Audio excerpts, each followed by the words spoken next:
తమిళనాడులో ఎలాగైనా సరే భారతీయ జనతా పార్టీని అధికారంలోకి రానియకుండా చూడటం కోసం సర్వశక్తులు ఒడ్డుతున్నటువంటి పరిస్థితి. దానికి స్టాలిన్ ఏ సూత్రానికి విజయ్ బి సూత్రం, ఇప్పుడు శశికళ సి సూత్రం కూడా నడుస్తుంది. టీఎండీకే విజయకాంత్ పార్టీ ఒకప్పుడు ఏఐఏడిఎంకేతో పొత్తు పెట్టుకుని మంత్రిగా కూడా విజయకాంత్ ఉన్నాడు.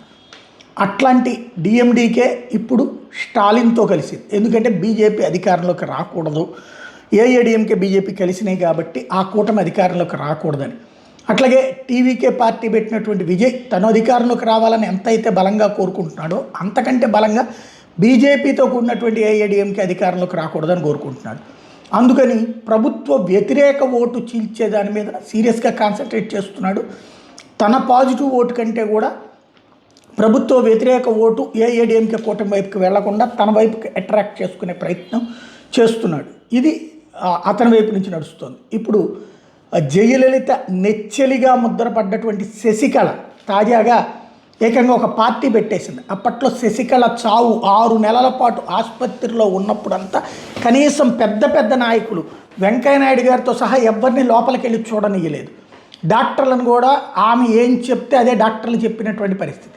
చివరికి ఆమె ఏది అప్పట్లో ఈ ఎన్నికలు ఉప ఎన్నికలు జరిగితే ఆమె సంతకం పెట్టకపోయినా ఆమె ఏలు ముద్రతో నామినేషన్ పత్ర ఇది ఇచ్చేసింది, బీఫారాలు. ఆవిడ ఒప్పుకుంది, ఆవిడ చెప్పింది, లేదా ఆవిడ టీ తాగింది, భోంచేసింది.